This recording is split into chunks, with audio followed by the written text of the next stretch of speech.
2 రోజుల సభా సమయాన్ని పూర్తిగా వాళ్ళందరూ కూడా వేస్ట్ చేయడం ఒక ఎత్తు అయితే, ఈరోజు తిరిగి ప్రభుత్వం మీద బురద చల్లటానికి వాళ్ళు పడిన తపన చాలా క్లియర్గా కనిపించింది.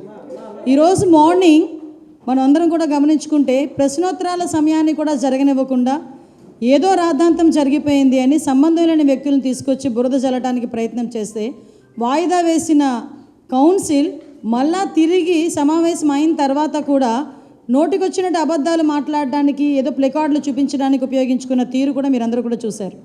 ఆ సమయంలో కూడా కౌన్సిల్ చైర్మన్ గారిని మేము టైం అడిగి మేము చర్చకు సిద్ధంగా ఉన్నాము. నిన్న జరిగిన సభలో కూడా కౌన్సిల్లో కూడా గౌరవ మంత్రి గారు అచ్చెన్నాయుడు గారు చాలా క్లియర్గా కల్తీ వ్యవహారం మీద మేము చర్చకు సిద్ధంగా ఉన్నాము, మీరు చర్చకి సిద్ధంగా ఉన్నారా, మీరు ఏదైతే ఆరోపణలు చేస్తున్నారో ఆరోపణలకి సంబంధించి సాక్ష్యాలు తీసుకురండి, సాక్ష్యాలు తీసుకొచ్చి మాట్లాడండి, సాక్ష్యాలు లేకుండా ఎక్కడో సాక్షి పేపర్లో ఉన్న తతంగాల్ని తీసుకొచ్చి ఈ సభని ఆటంకపరచడం కానీ సభా సమయాన్ని వృధా చేయటం కానీ మంచిది కాదు అని చాలా క్లియర్గా చెప్పున్నారు.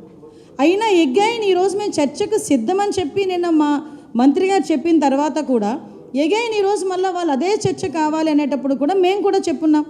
నేను డైరెక్ట్గా ప్రభుత్వం ఏ చర్చకైనా సిద్ధంగా ఉంది, ప్రజాహితం గురించి ఏ చర్చ గురించి అయినా మేము సిద్ధంగా ఉన్నాము, కల్తీ లడ్డు గురించి చర్చించడానికి కూడా మేము సిద్ధంగా ఉన్నాము, చెప్పండి మీ చర్చకి సిద్ధమేనా అని మాట్లాడితే తిరిగి ఎల్ఓపి గారు తన నోటుకొచ్చినట్టు ఆయన మాట్లాడి సభ వాయిదా వేసుకుని వెళ్ళిపోవటం జరిగింది. అంటే 2 రోజులు యాక్చువల్గా 4 రోజులు ఇచ్చిన బడ్జెట్కి సంబంధించిన డిస్కషన్లో 2 రోజులు అసలు సంబంధమే లేని ఇష్యూని సంబంధమే లేని కంపెనీలని తీసుకొచ్చి అవాస్తవాలను మాట్లాడి 2 రోజుల సభా సమయాన్ని వృధా చేయటం అనేది చాలా క్లియర్గా మీరందరూ కూడా చూశారు. యాక్చువల్గా వీళ్ళు నేను చాలా క్లియర్గా ఈరోజు ఛార్జ్షీట్లో కూడా సిబిఐ ఛార్జ్షీట్ కానీ సిట్ వాళ్ళు గవర్నమెంట్కి ఇచ్చిన రిపోర్ట్లో కానీ చాలా క్లియర్గా కల్తీ లడ్డు, ఆ లడ్డు విషయంలో అడల్ట్రేషన్ జరిగింది, గీలు అడల్ట్రేషన్ జరిగింది, కొన్ని సందర్భాల్లో అయితే అసలు గీయే కాదు అది ఒక రసాయనాల ముద్ద అని చాలా క్లియర్గా అందులో పేర్కొన్నారు. అట్ ద సేమ్ టైం అందులోని కూడా చాలా క్లియర్గా ఇందులో 240 కోట్ల రూపాయలు స్కామ్ జరిగింది, అది ఎవరెవరు జేబుల్లోకి వెళ్ళినాయో కూడా అన్నీ కూడా క్లియర్గా మేము బయటకు తేటతెల్లం చేస్తాము అని కూడా చాలా క్లియర్గా చెప్పారు. వైవి సుబ్బారెడ్డి సాక్షాత్తు జగన్మోహన్ రెడ్డి బాబాయ్ ఇందులో అడల్ట్రేషన్ జరిగింది అని చెప్పి ఆ రోజు ఒప్పుకున్న సందర్భం, మొన్న రీసెంట్గా ఒప్పుకున్న సందర్భం. అదేవిధంగా ఎన్డీడీబీ రిపోర్ట్లో కూడా ఇందులోని కల్తీ జరిగింది, లడ్డూలోని నెయ్యిలో కల్తీ జరిగింది అని చెప్పి క్లియర్ చేసిన సందర్భం.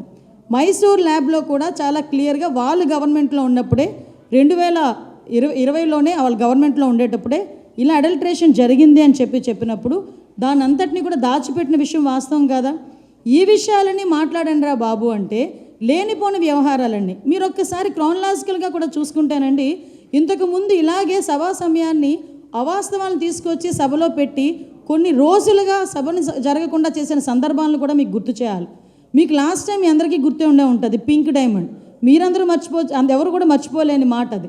పింక్ డైమండ్ దేవుడి మెడలో ఉండాల్సిన పింక్ డైమండ్ చంద్రబాబు నాయుడు గారి ఇంట్లో ఉంది, లేకపోతే బ్రాహ్మణి గారి మెడలో ఉంది అని చెప్పి సభా సమయాన్ని వృధా చేసి సభను కూడా స్తంభింపచేస్తామని చెప్పే పరిస్థితి నుంచి రీసెంట్గా అసలు పింక్ డైమండే లేదు అనే పొజిషన్కి వచ్చే పరిస్థితి కనిపించింది. అదేవిధంగా ఒకసారి సభలో కూడా 32 మంది డిఎస్పీలని ఒకే సామాజిక వర్గానికి వాళ్ళు చెందిన వాళ్ళకి ప్రమోషన్స్ ఇచ్చారు అని చెప్పి ఒక రకమైన స్లోగన్ తీసుకొచ్చారు. ఆ తర్వాత మనం చూస్తే అంటే వీళ్ళు చేసిన తప్పుల్ని పక్క వాళ్ళ మీద నెట్టాలి అంటే ఎక్కడ కూడా చిన్నపాటి సంకోచం కూడా ఉండదు. అదేవిధంగా బాబాయ్ హత్యని తీసుకొచ్చి నెక్స్ట్ డే మార్నింగ్ సాక్షి పేపర్లో చంద్రబాబు నాయుడు గారి చేతిలో కత్తి పెట్టి గొడ్డలు పెట్టి ప్రెస్లోని నారాసుర రక్త చరిత్ర అనేసిన సందర్భం, కోడికత్తి వ్యవహారాన్ని కూడా ఏదో సింపథైజర్ తీసుకోవాల్సిన సందర్భం. ఇవన్నీ ఎందుకు చెప్తున్నానంటే వీళ్ళ తాలూకా నేచర్ ప్రజలకి తెలియజెప్పాలి. అంటే ఈరోజు కల్తీ జరిగింది దాని గురించి చర్చించండి రా బాబు అంటే ఈరోజు ఇందాపూర్ కంపెనీ గురించి హెరిటేజ్ గురించి మాట్లాడే సందర్భం నేను కూడా చాలా క్లియర్గా చెప్తా. హెరిటేజ్ సంస్థ అనేది 34 సంవత్సరాలుగా ఉన్న సంస్థ. ఈరోజు వరకు హెరిటేజ్ సంస్థ నుంచి ఏ ప్రభుత్వ రంగ సంస్థలకి కూడా ఎటువంటి సరఫరా కూడా జరగలేదు, నెయ్యి ఎటువంటి సరఫరా ఏ దేవాలయాలకి నెయ్యి సరఫరా జరగలేదు. వాళ్ళొక సిద్ధాంతం పెట్టుకున్నారు, వాళ్ళ కంపెనీ నుంచి ఎటువంటి ఏ దేవాలయాలకి కూడా నెయ్యి సరఫరా చేయకూడదని సిద్ధాంతం పెట్టుకున్నారు. వీళ్ళు ఏదైతే ఇందాపూర్ కంపెనీ గురించి మాట్లాడుతున్నారో ఆ కంపెనీ నుంచి హెరిటేజ్ అది కూడా ఉత్తర భారతదేశంలో చీజ్, అదేవిధంగా స్కీమ్డ్ మిల్క్, అదేవిధంగా కొంత పన్నీరు వాళ్ళు హెరిటేజ్ వాళ్ళు కొనుగోలు చేశారే తప్పించి హెరిటేజ్ వాళ్ళు ఏది కూడా సరఫరా చేయలేదు.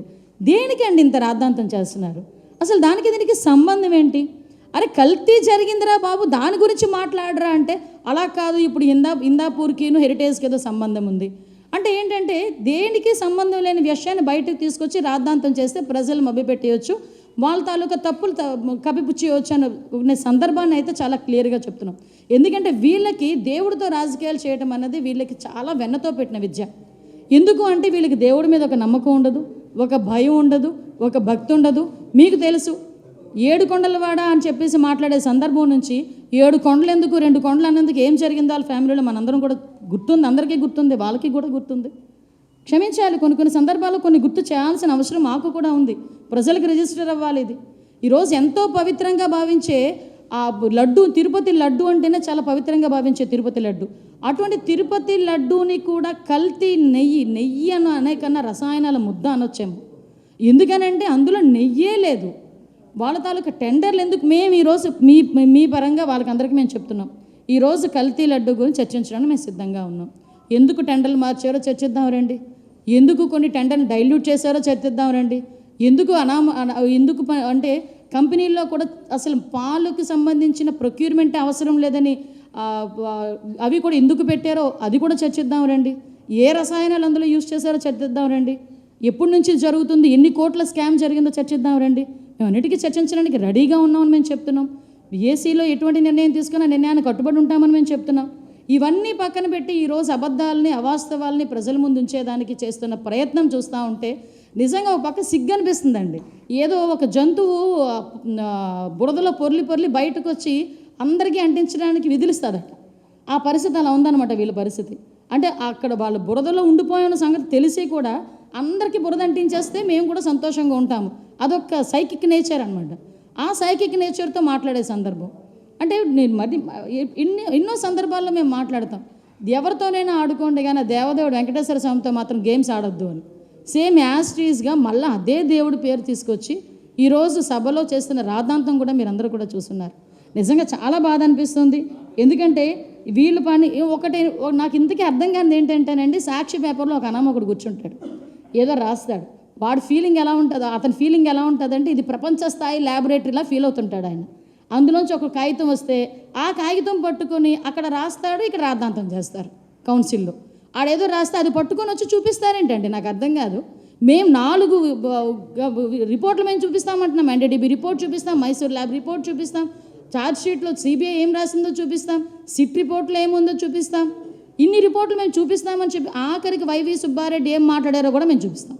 ఇన్ని మేము చూపిస్తామంటే ఇవన్నీ కాదట సాక్షి పేపర్ తీసుకొస్తాడు. సాక్షి పేపర్ కానీ ప్రపంచ స్థాయి గుర్తింపు ఏమైనా ఉందా? ఇంకో విషయం కూడా చెప్తున్నానండి, ఈ రోజు వరకు హెరిటేజ్ సంస్థ ఎవరికి కూడా సరఫరా చేయకూడదు అని నిబద్ధత ఏదైతే ఉందో, ఈరోజు వాళ్ళ బుద్ధిని ఏదో అంటారు కదా, పచ్చకామెరలోడికి లోకం అంతా పచ్చగానే కనిపిస్తుందని సాక్షి పేపర్లో యాడ్లకి, సాక్షి పేపర్ కొనుగోలుకి ప్రభుత్వం నుంచి ఎన్ని వందల కోట్లు గవర్నమెంట్ సొమ్ము సాక్షి అకౌంట్లోకి వెళ్ళిందో మీ అందరికీ తెలియదా? దగ్గర యాడ్లు, అదేవిధంగా సాక్షి పేపర్ కొనుగోలుకి దగ్గర 600 కోట్ల రూపాయలని కూడా రెండింటికి కలిపి ప్రజాధనాన్ని తీసుకెళ్ళి సాక్షి అకౌంట్లో వేసుకోలేదా? మేము అలా అనుకుంటున్నారా? మీలాంటి దుర్బుద్ధి మాకు ఎక్కడా లేదే. భారతీయ సిమెంట్స్కి సంబంధించి, సిమెంట్లకు సంబంధించి కొనుగోలు వ్యవహారాలు ఎక్కడికి తెలియదు అనుకుంటున్నారా?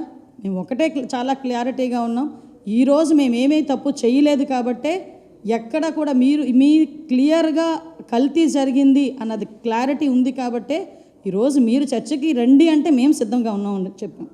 మేము చర్చకి రమ్మని చెప్పింది కూడా మీరే, దానికి మేము సిద్ధంగా ఉన్నామని చెప్తే మళ్ళీ పారిపోతారేంటి?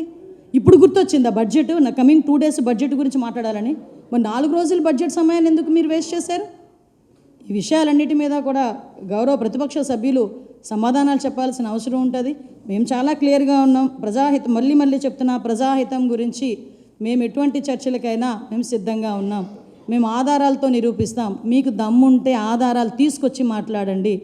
ఏదో గుడ్డ కాల్చి మొహం మీద వేస్తాము మీరు తుడుచుకోండి అంటే అది అవ్వదు. ఇది ప్రజాస్వామ్యం, ప్రజలకి మనం సమాధానం చెప్పాలి. ఈరోజు ఇక్కడ కూర్చొని మాట్లాడుతున్నానంటే ప్రతిపక్షాలకు మేము సవాల్ ఇచ్చడానికి కాదు, ప్రజలకి మేము చెప్పుకోవాలి కాబట్టి, ప్రజలకి చెప్పాలి కాబట్టి మేము క్లియర్గా ఇక్కడ కూర్చొని మాట్లాడుతున్నాం. దయచేసి ఇది అర్థం చేసుకోవాల్సిందిగా కోరుకుంటున్నాం. 2 వాయిదా తీర్మానాలు, ఒకటి కల్తీ లడ్డు మీద చర్చ గురించి, వాళ్ళు ఈ హెరిటేజ్ గురించి అని ఇచ్చారు. రెండింటినీ కూడా క్యాన్సిల్ చేశారు.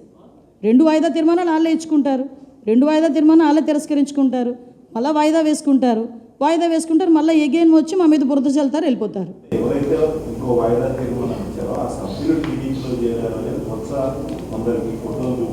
ఓకే, ఫోటో చూపించారు కదా, వాళ్ళ ఆఫీస్ నుంచి కానీ వాళ్ళ పార్టీ నుంచి కానీ వాళ్ళకి ఎటువంటి నోటీస్ అయినా వెళ్ళిందా, ఇచ్చారా? రికార్డ్స్లో ఇప్పటికి వచ్చి చూడండి, కౌన్సిల్ రికార్డ్స్లో వాళ్ళ నేమ్ పక్కన ఏ పార్టీ అని, ఏ పార్టీకి సంబంధించిన వ్యక్తులను ఉందో, వైకాపా అని ఉంది. అసలు వాళ్ళకే కోఆర్డినేషన్ లేదు. ఈరోజు హౌస్లోకి రాగానే ఒక అతను బైక్ లేచి స్పెషల్ మెన్షన్ ఏదో సంథింగ్ క్వశ్చన్ అడుగుతున్నారు.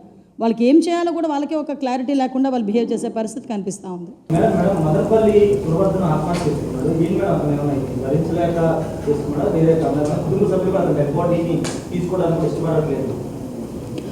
అతను ఒక యాక్చువల్గా గాంజా మత్తులో ఉన్నాడు, గాంజా కూడా అలవాటై ఉన్న పరిస్థితి. యాక్చువల్గా మీ అందరికీ తెలుసు, నేను ఎంత హీట్ జనరేట్ అయిందో మీ అందరికీ కూడా తెలుసు. అందరం కూడా బాధపడ్డాం, దానికి మనస్తాపం చెంది ఆత్మహత్య చేసుకున్నాం.